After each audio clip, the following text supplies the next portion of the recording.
हमारा जो विश्व पूरा है वो गर्मी ठंडी के हिसाब से कई भागों में बटा हुआ है। ठीक, पहला जो है बीच का हिस्सा जो कर्क रेखा से गुजरता है सीधे, यह 33.5 अंश ऊपर अक्षांश और 33.5 अंश अक्षांश निचला भाग में यह पाया जाता है। उष्णकटिबंधीय यानी कि यहाँ गर्मी वाला मौसम ज्यादा रहता है।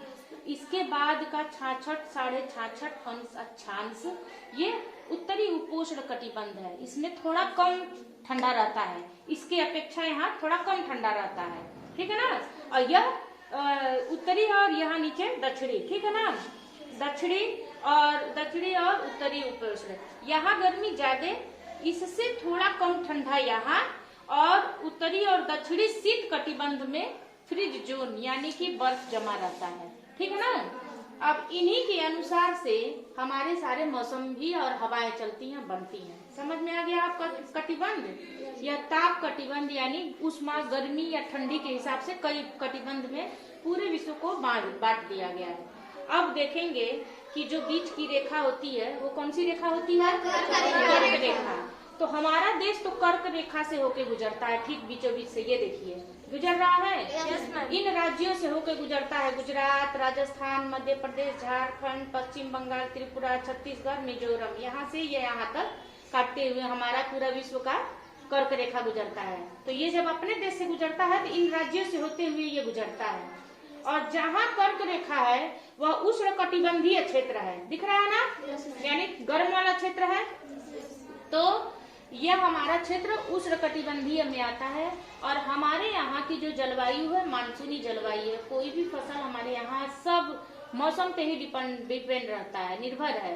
गर्मियों के मौसम में धान की फसल पानी पे, और ठंडी जब आएगी गेहूं बोएंगे, रबी की फसलें, तो उसमें क्या होगा कि हमको किसकी जरूरत पड़ती है? शीत। तो ठंडी हवा जब चलेगी तभी शीत पड़ेगा, यानी कि हमारा फसल मौसम पे निर्भर करता है। ठीक, इसीलिए भारत की जलवायु को क्या कहते हैं? मानसूनी जलवायु। ठीक, अब देखेंगे कि क्यों गर्मी और क्यों ठंडियों दोनों समय हवाएं चलती हैं। इस समय की हवा ठंडी होती है और इस समय की हवा गर्मी। तो गर्मियों में दक्षिणी पश्चिमी मानसून इसे कहते हैं, और यह ग्रीष्मकालीन मानसून ले आता है। गर्मी के समय का मानसून जो बारिश होता है, ठीक है ना। अब उस समय का मानसून ले आता है। तो ये क्या होता है, यहाँ जब कल ही बताए थे वाष्पीकरण, ठीक, जल का वाष्पीकरण। तो जब गर्मियाँ रहती हैं, ग्रीष्मकालीन मानसून आता है कि जब हमारे यहाँ खेतों में खरीफ की फसल बोई जाती है, धान रोपा जाता है, तो उस समय यहाँ ग्रीष्मकालीन मानसून कैसे होता है? जब अरब सागर से हवाएं यानी कि समुद्र से उठ करके हवा स्थल यानी जमीन की तरफ आती है। ठीक है ना। ये देखिए अरब सागर, हिंद महासागर, बंगाल की खाड़ी, यहाँ से हवाएं उठ के कहाँ आई? स्थल, जमीन की तरफ आ रही है ना, दिख भी रहा है चित्र में।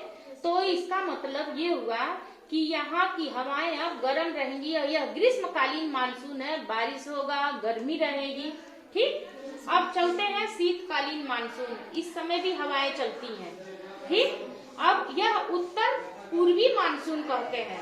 अब यहाँ ऊपर वाला हिस्सा थोड़ा, यह ऊपर का हिस्सा क्या है? जब भी ऊपर पढ़ेंगे तो उत्तरी शीतोष्ण आ जाएगा, और जब नीचे चलेंगे तो दक्षिणी शीतोष्ण आएगा। तो यह उत्तरी शीतोष्ण उपोष्ण में आ रहे हैं। तो यहाँ ठंडा का थोड़ा थोड़ा मौसम है, हल्का ठंडा।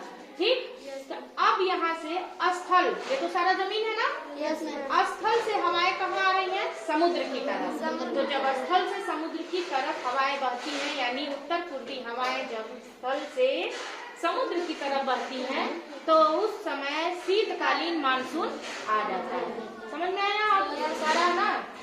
समझ कह रही थी कि कटिबंध क्या है। तो कटिबंध यानी कि गर्मी ठंडी का अलग अलग बांट दिया गया है। जोन यानी कि कटिबंध, जोन यानी हिंदी में कटिबंध। तो ये कटिबंध गर्मी वाला, ये थोड़ा सा हल्का ठंडी वाला, और ये वाला हमेशा जैसे कि बर्फीला रहता है, बर्फ जमा रहता है, उत्तरी दक्षिणी ध्रुव है। यह एकदम शीत कटिबंध है। क्या है? शीत कटिबंध। हाँ।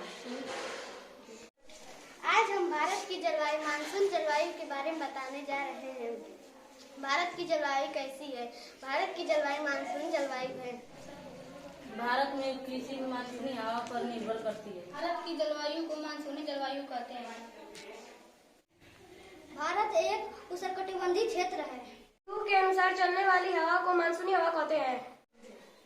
ग्रीष्मकाल समुद्र से स्थल की ओर चलने वाली हवाओं को दक्षिण से पश्चिम मानसूनी हवा कहते हैं। यह गर्मियों में चलती है। शीतकालीन मानसूनी स्थल से समुद्र की ओर चलने वाली हवाओं को उत्तर से पूर्वी मानसूनी हवा कहते हैं। ठीक। यह शीत ऋतु में चलती है। ठीक।